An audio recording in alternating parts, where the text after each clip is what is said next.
We're iMFLUX, innovators transforming the future of plastic injection molding. We're iMFLUX, innovators transforming the future of plastic injection molding. We are really disrupting what the whole industry does. They mold parts one way, we mold parts completely different.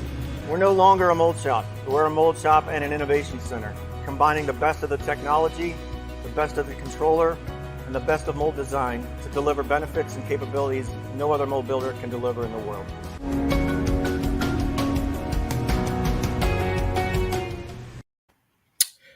Hello, everyone. I'm Joe Pryweller, Conference Director for Plastics News. Welcome to our Ask the Expert Recycling series. These sessions are your chance to engage with professionals on a range of topics and to interact with questions. Today's Ask the Expert is sponsored by iMFLUX, a unit of Procter & Gamble. Our expert today is Rick Pollard, Innovation Engineering Director at iMFLUX. Rick will discuss adaptive processing for post-consumer recycled materials. Rick will answer your questions after the presentation. To submit a question, email pnevents@crane.com, or if you're watching along on LinkedIn, Facebook, or YouTube, submit your questions through those platforms. With that, I will turn things over to Rick Pollard of iMFLUX. Rick, the floor is yours. Thanks, Joe. Thanks for that nice introduction. As you mentioned, my name is Rick Pollard. I am the Director of Innovation Engineering here at iMFLUX. And today I want to talk to you not only about how we're able to help our customers process recycled materials, but also how we're able to help them minimize or eliminate any workflow process changes that might be needed as it pertains to lean manufacturing practices. To get started, I want to just level set us all, ground us all with some terms and phrases that I might be using today. So I want to start with this graph. The blue curve is a conventional molding curve, what we call a conventional molding, and it's how a lot of injection molding is done today. It's a velocity profile process that you inject until you hit a transfer position, and then you will go into pack and hold phase. So you have a pack pressure and a pack time, and you'll have a peak pressure right before transfer. And so it's a four variable process. So you have velocity, transfer position, pack pressure, and pack time. The green curve is a low constant pressure molding process, and it's what we refer to as iMFLUX, and it is a pressure profile set point where velocity is variable. The velocity profile is dictated by the part geometry, the material, and how the mold is fabricated. And we inject for an allotted amount of time as well. And so in this case, it's a two variable process, right? You have pressure and time. Another key takeaway from this graph is the blue curve is going to be a static process. It's only going to adjust the process if a technician or an engineer make an adjustment to that process. And the green curve, and we'll talk about it later in the presentation, is an adaptive technology. So as you see variation in viscosity or whatnot, we're going to naturally adapt to that. So the next 3 or 4 slides here are really a storyboard, really a kind of where we've been as an industry, kind of where we're at in this journey of sustainability and running recycled materials, and kind of where we should be headed as an industry. And so you see this slide here, over the last 30, 40 plus years in manufacturing and injection molding manufacturing, there's been a big push for us to run as efficient and as lean as possible. And we've been able to do a relatively good job at that. I think we've all, done Kaizen activities and Kanban activities, and we've all done a lot of, scientific molding approach, for qualifications and activities like that. But one reason why we've been so successful in a constant variable in that is how tightly spec'd virgin resins have been. And when you compare them to, when you're talking about their viscosity and rheology aspects, and when you compare those to recycled, they're a lot more tightly spec'd. And that allows us to not only, process them easily, but that dictates, obviously that's going to correlate to us being able to have lower scrap rates, and not just lower scrap rates, but consistently lower scrap rates. And so when you start to do your planning and modeling for your scheduling for just-in-time manufacturing, you become to be able to be very confident in that you're going to be able to produce an order when it comes in, because you know exactly what your scrap rate is going to be, and you know what your cycle time is going to be. Where we get into, trouble areas is when we start to treat recycled materials just like virgin. And we drop those in the hopper, and they're naturally going to be more variable from a viscosity standpoint. And if you remember, when we talk about static processing, when those materials are fed in and we're not adjusting the process on the fly and naturally adapting to that, our scrap rates are naturally going to be higher, right? They're harder to process. The scrap rates are naturally going to be higher. And I think what's even worse than that is the scrap rates are variable, right? At some point in time, we were able to qualify this material, but now all of a sudden we have scrap rates that are 50, 60, 70, 80%. We can't run a certain lot of resin that comes in. And that creates a lot of headaches for plant managers, right? You no longer have confidence in delivering just in time. And so now you have a risk of delivery. And so I've had a lot of, conversations with customers and clients that have come to iMFLUX, and asked them, before you reach out to iMFLUX, what kind of things are you doing to naturally adapt to this?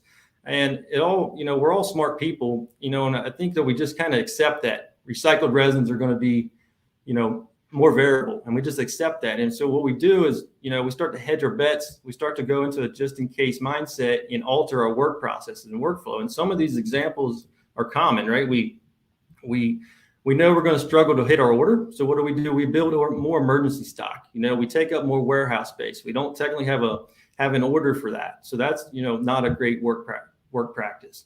I asked, what about gaylords or lots of materials you get in and all of a sudden you can't run? What do you do with those? They said, we just pull them out of line and we find one that we can run, or we blend it with virgin, which isn't ideal because now your inclusion percentage of PCR is starting to be diluted. And then from a personnel standpoint, what do they normally do, right? What have they done? They'd say, we used to have 6, 7 people in this whole manufacturing facility that would run this whole building.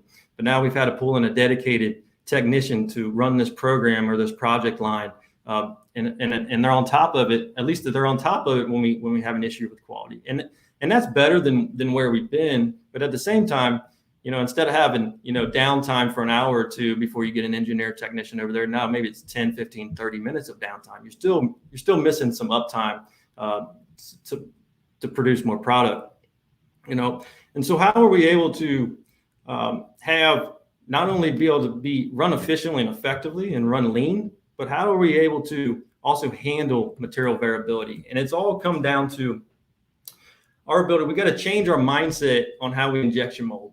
Meaning, when we feed in these resins, we need to be able to adapt naturally on the fly. So when we see variability, we don't have to have, intervention from an engineer or technician to walk up and naturally is making the adjustment on the fly for you. And naturally from that, it's going to not overpack and underpack that part, and you're going to produce a lot lower scrap rate. You're going to get your scrap rates back down where they need to be, to where you have confidence in delivering just in time, and give that plant manager confidence that you don't have to shut down an assembly line. And so from that, a lot of people saying, he keeps saying adaptive. What does that mean? We think about the green curve. We're going to have qualified process just like conventional. We're going to have a target fill time and a target pressure that we have set, and we're monitoring that fill time. And as viscosity increases, we're going to increase that pressure without any operator touches. And when we see a viscosity decrease or a change in resistance, we're going to decrease that pressure. And ultimately, what we are trying to do with iMFLUX and auto viscosity is control a shot-to-shot consistency on the velocity profile and the velocity flow front, so we don't overpack and underpack that cavity. So we've been talking a lot about, lean manufacturing and different things, but what other, things can this provide us, right? In this case, you think about having material flexibility options, thinking about how you spec resins differently. In this case, this is an example we did on this dose cup you see in the upper right-hand corner, where we ran from a 6 MFI to 55 MFI polypropylene and made no, changes to the process. We let the process naturally adapt to that on its own, and make consistent parts and make consistent part weight parts, right? And hit the quality requirements that were needed. What does this do for us, right? As a large brand owner, we all know there's sourcing constraints, with PCR. It's hard to get bulk, right? So if you need 20, 30, 40 million pounds, what does this do? It allows you the flexibility to go out to supplier A, B, C, and D and ask for 10, 20, 10 million different pounds from all these different suppliers. And and gives you flexibility that you don't have to, worry about, I always need a 20 MFI. Maybe supplier A has a 15 MFI and a 35 MFI, but I can handle that variation. And it also changes the way I spec present. If I don't have to worry about viscosity, all I have to do is if all I have to do is be worried about a minimum drop impact requirement or minimum tensile requirement, that changes things a lot for us. And then another example of material flexibility, we have customers that also play the pricing game. If you can go out to supplier A, B, C, and D, and you can also go and depend on which supplier is the cheapest for that month, and you can purchase that and have that flexibility to naturally just feed those feedstocks in as you see fit, and not have to worry about how many conventional processes am I going to have saved on this machine, and all the variation that comes in between those lots of Gaylords. This here is just a video. This is a mold that we ran at Fakuma a few years ago. And what you're going to see here is virgin material coming in, and then you're going to see green content being blended in with it, different MFI. And really what I just want to showcase here is you're going to see this mold run with no operator touches, and you're going to see no short shots or flash on these parts. And if you're ever in Cincinnati, this mold is actually in Cincinnati in our Hamilton facility. So if you're in the Cincinnati area and you want to see that mold and that demonstration, feel free to stop by.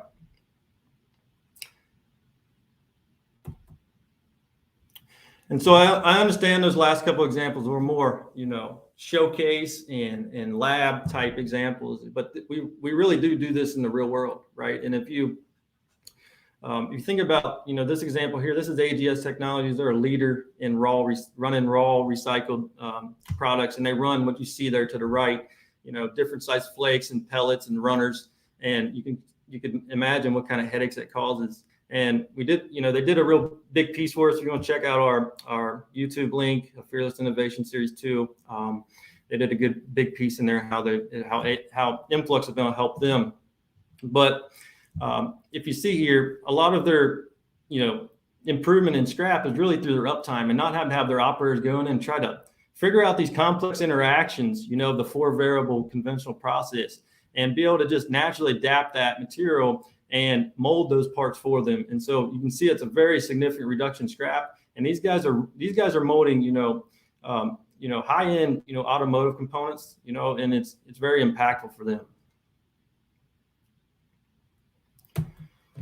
The last example here is a consumer good company. Can't mention who they are, but this is another material flexibility case. They were out, trying to source, from multiple, the example of multiple suppliers. And when we did that with them, it took 5 conventional processes to dial in those processes. And when we ran iMFLUX, we just let AVA or auto viscosity adjust software just handle that ability and just naturally adapt to those materials. And so it just gives them the ability to purchase, from supplier A, B, C, or D, and just feed those in and not have to worry about, the headaches that's going to create for their staff on the shop floor.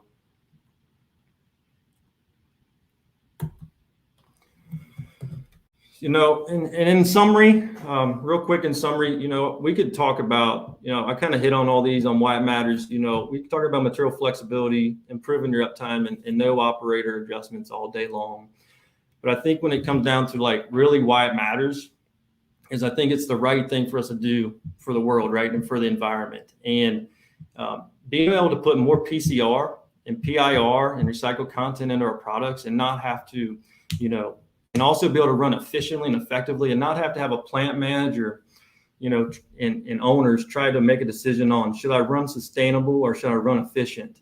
I think, the reason why adaptive process and technologies matters is that both of those things can coexist. And so with that, I will wrap up and go into Q&A. Great presentation, Rick. Appreciate it. It's some awesome technology that you're showcasing today. And sounds like you do a lot for the recycling of lots of different types of materials anyway. We're now ready to take questions. To submit a question, you can email your question to pnevents@crane.com. Or if you're watching along on YouTube, LinkedIn, or Facebook, you can submit your questions through those platforms. Rick, let me start with a question here about parts. Does this process work for larger parts with sequential valve gates? Yeah, that's a really good question. If you think about, we do a lot of work with sequential valve gates, and if you think about the two different types of processes, if you think about the velocity control process, as you fire each one of those gates, you're going to have a major pressure drop each time one of those valve gates fires, and that's going to create hesitation, and that can create defects, on the surface of that part, and create other headaches for you as well. When you think about the constant pressure process, since we're trying to control to a pressure set point, every time one of those valve gates fires, we're going to drive that velocity up, and we're going to drive ourselves right back to set point. So that hesitation is very minimal or eliminated completely, and we've been able to showcase that pretty frequently. How are you able to do that? You say you're able to eliminate some of the gap there and some between the different steps. How are you able to do something like that? So if you think about our process, right, it's a pressure control process, and so velocity is a variable. So when we see a pressure drop or we come off our set point, it's going to naturally spike or increase with the velocity of the screw to drive us back to set point. Oh, I see. It'll do that in the same way as if you closed off a gate, we would reduce the velocity to drive you back down to set point. Excellent. Do you have to use a certain type of brand of injection molding machines with this, or does it work with about anything that's out there? That's what's unique about us. We're able to, we give you that flexibility of the platform, so we can work on hydraulic, electric, or hybrid machines in all different types of OEM manufacturer. It doesn't matter if it's Arbor, Engel, Millicron, anybody. So yeah, it does give you the flexibility. If you're a shop that has multiple brands, it gives you the flexibility to platform across your entire plant. So this is an add-on piece or something you use with your existing machine that way? Correct. So it's we're add-on technology. So you'd add it on. So we would come in and add in some of our hardware, and then obviously our software to your machine. Okay. Eddie, you have to add that's machine, but to change how the controls throughout the plant and some of that too, or how extensive is that as far as what you're adding? So what we add is we go in and we come in and we add we'll add a melt pressure transducer to the front of your nozzle area. We'll create an adapter for that, and then we'll come in and put our hardware on. So we'll come in and we'll have a control box along with that, and and we'll have an HMI. So you'll have an HMI, a control box, and a melt pressure transducer, and it's pretty minimal. We have a great control staff and a great software team. So. Excellent. I'm going to adapt. We got a question that came in from LinkedIn. And again, if you want to ask a question, you can use a social media site or pnevents@crane.com. This person was asking generally if plastic bags, 50 micro plastic bags are allowed for recycling. Why not things like plastic spoons or other types of rigid material are not considered as single-use plastics? I'm going to modify that. I don't know if you can answer that real well or not, but if you want to take a gander at it, you can anyway. Otherwise, I'm going to ask you something sort of a follow-up to that anyway. I'm not big in the whole, why certain things are single-use and not called out single-use. I think it comes back, you think about plastic bags. I think there are some companies out there looking at trying to recycle plastic bags. But I think with like a spoon, you have the capability of collecting that, and that all comes back to, you think about the U.S. We got to get better as an infrastructure, and even around the world infrastructure, being able to collect certain products. And I think when you think about for the spoon example, right? I think that actually, since it's more rigid, it's easier to collect and easier to be filtered out, at the MRFs. So, but like I said, I'm not an expert in the recycling side of it. Right, but I guess generally, the question is this works with any type of material where it can be used or from whatever source anyway. You're talking about our technology? Your technology, material standpoint? Yeah. So we run all types of different types of materials. All the way from recycled content, bioresins, all the way to filled resin. So we don't discriminate against materials. Right. Does it work with mixed materials too? If you have several different types of materials that come in one format or another, anything or any additives that are mixed with them with that kind of stuff too, just to make it. Yeah, there's no issue there. So just to like answer that question, a lot of times when we come in, facilities are already running, a certain production line, and we don't change, additives or any of that thing that they're currently running or colorants. And so we just come in and add our technology in and help them provide more benefits and efficiencies and uptime and in cycle time improvement and all kinds of different aspects. It's terrific. Here's another question that came in from LinkedIn, from a viewer on LinkedIn. How does the automatic viscosity adjustment system work with transparent parts? Will it bring about haze or opacity in the plastic due to the differential crystallization? How does it work with opacity, I guess, and some of that, and with transparent parts? Yeah. So when it comes to the auto viscosity adjust portion of that, we're ultimately going to naturally help that part. As the viscosity changes with that material, obviously some of those, you called out, the haze and the, some of the performance stuff there.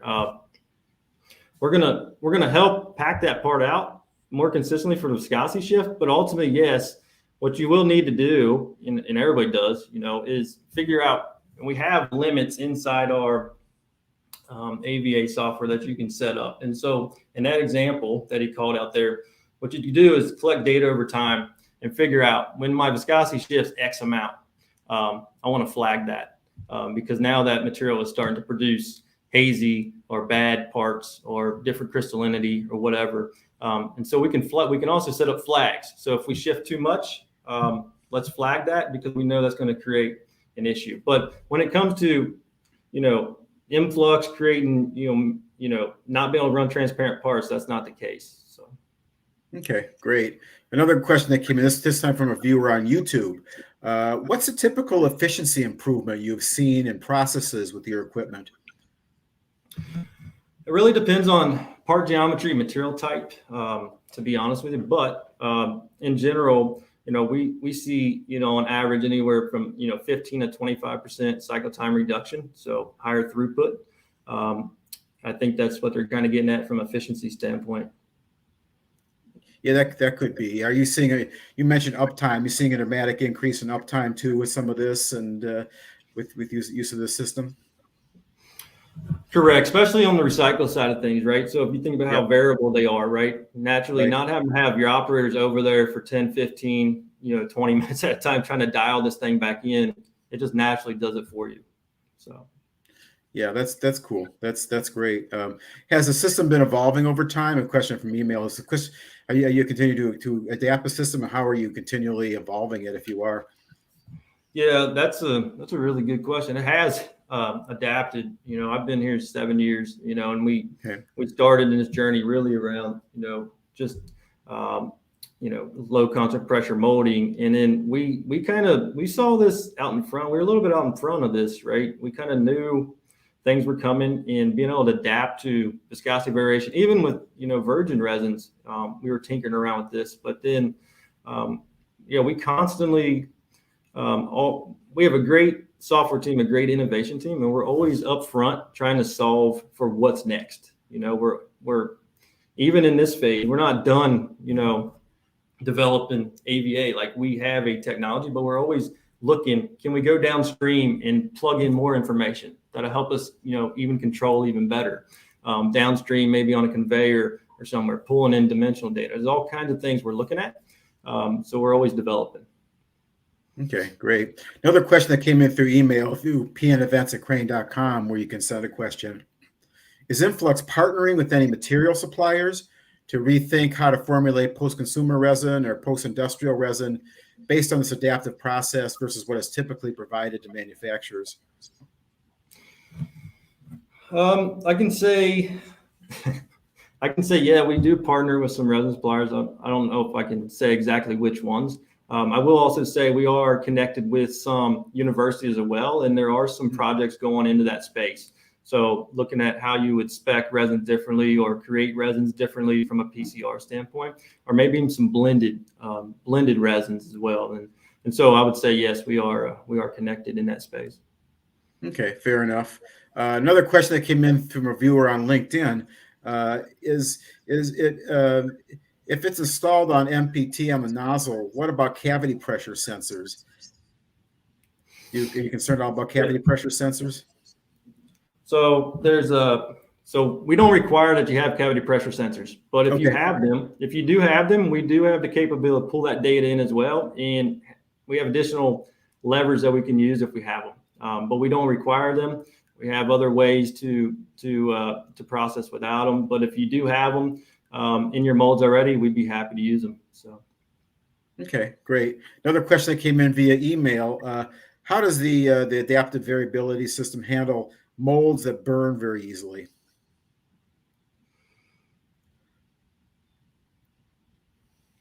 I think on that case, you think about molds that burn easily. Just forget the AVA portion of that. Okay.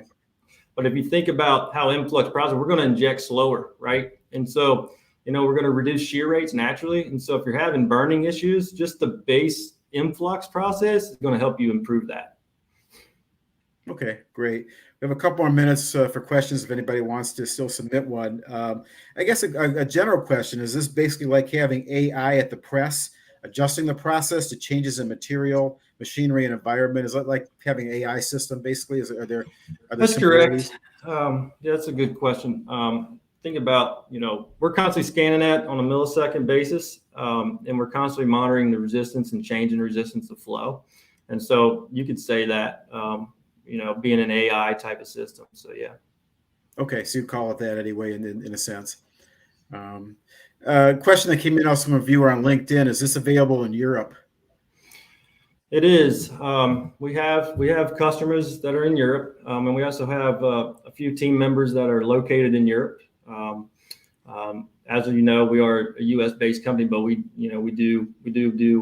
are available in Europe. So please reach out. Okay, great.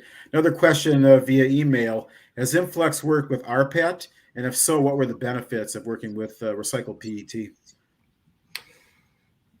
Yeah, we do. We are doing some work with RPET, and so I'm pretty well connected with that one. That's why I'm kind of laughing.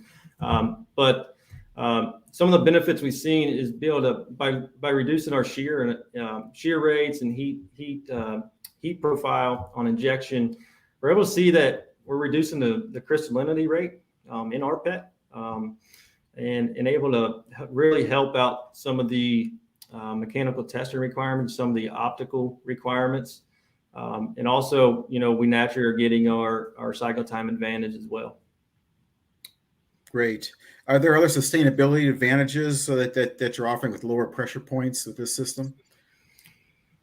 There are.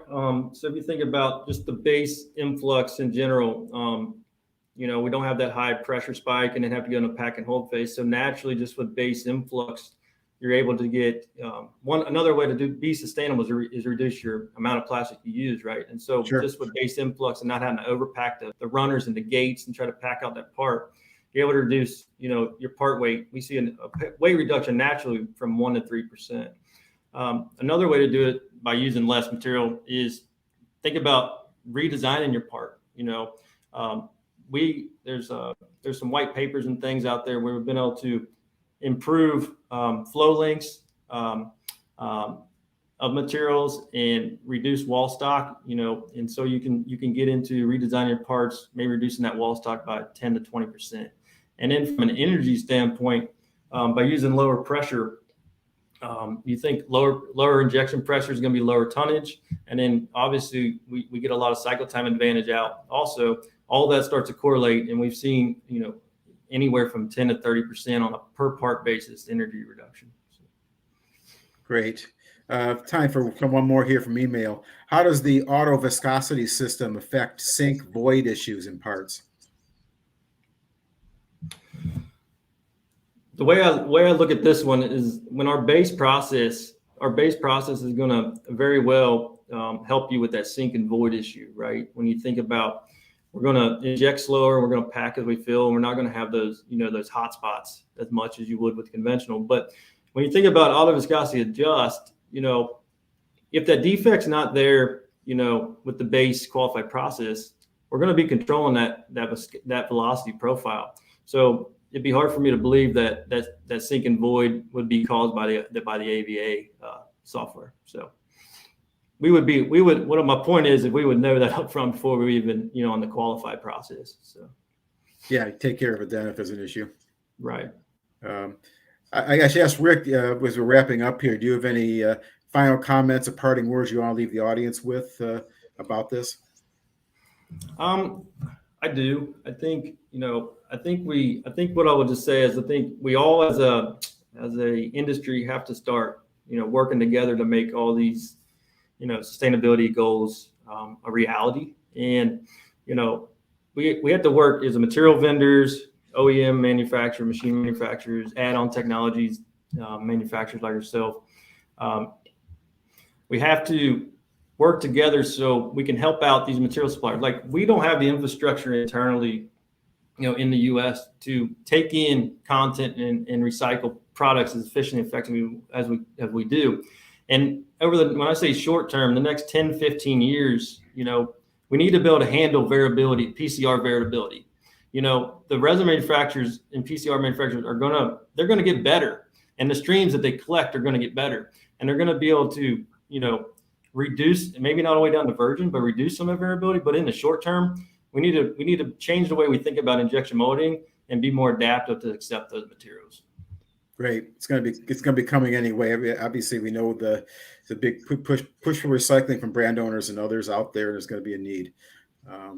Rick, I want to thank you for sharing us your insights into adaptive processing and how it fits into PCR materials, and providing us a real insight, a real value into what you can offer as far as adaptive technology goes. If you have additional questions for Rick, you can email him at the address on your screen there. That's pollard.ra.1@influx.com. Today's Ask the Expert session will also be available for viewing on the events section of Plastics News website following this presentation. I'm Joe Pryweller with Plastics News. Thanks for joining us at our Ask the Expert recycling series.